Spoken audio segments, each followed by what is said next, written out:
the time when Zambia tried to go to Mars. Amidst the height of the space race between the US and the Soviet Union, Zambia, a small country in southern Africa, got independence in 1964, and apparently one of the first things Zambians thought was expected of them was to beat these two superpowers at their own game. The Zambian director of the National Academy of Science, Edward Makuka Nkoloso, had big plans to land Zambians on the surface of the moon, but for Mars, his plans were even more ambitious. Edward Makuka Nkoloso, a science teacher and the self-appointed director of Zambia's unofficial National Academy of Science, Space Research, and Philosophy.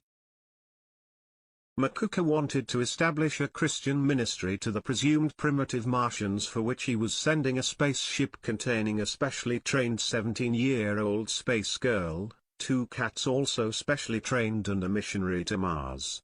He graciously warned the missionary to not force Christianity on the people of Mars if they didn't want it. Reportedly inspired by a flight he took as a young child and his desire to walk on the clouds, Nkoloso's aim was to make Zambia the first country to reach the moon. Perhaps in the wake of independence, Nkoloso was keen to prove the country's power and importance on the world stage. And what better place to test that independence out than the space race? In an attempt to achieve this mission to the moon, Nkoloso recruited 12 astronauts, and put them through rigorous training of his own devising. The participants of the program were called Afronauts, a term he coined himself. Makuka was sure that the success of this program would prove to be an important step in making Zambia the controllers of the seventh heaven of interstellar space, and would show the world that Zambians were inferior to no men in space technology. It's difficult to say how serious he was and to what extent Zambian government was backing him, but for Makuka it was no joking matter. To train the Afronauts, a makeshift facility was created where trainees would be rolled down a rough hill in a 200-liter oil drum to give them the feeling of weightless in both space travel and re-entry.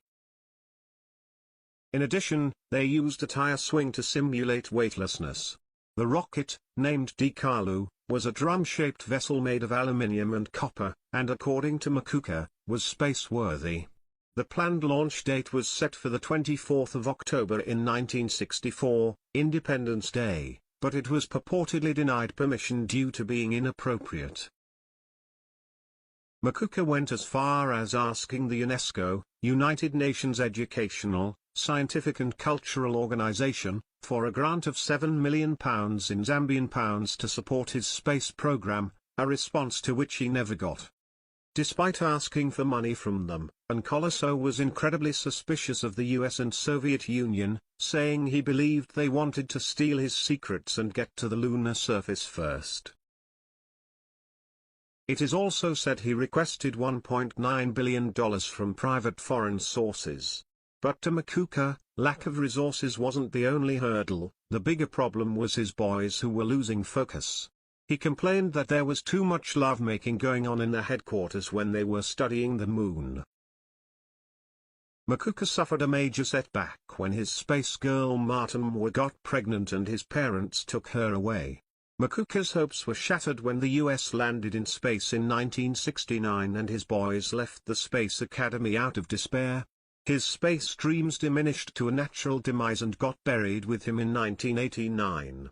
Nevertheless, Makuka saw a huge dream in situations where people fight for basic human necessities and tried his best to make it a reality.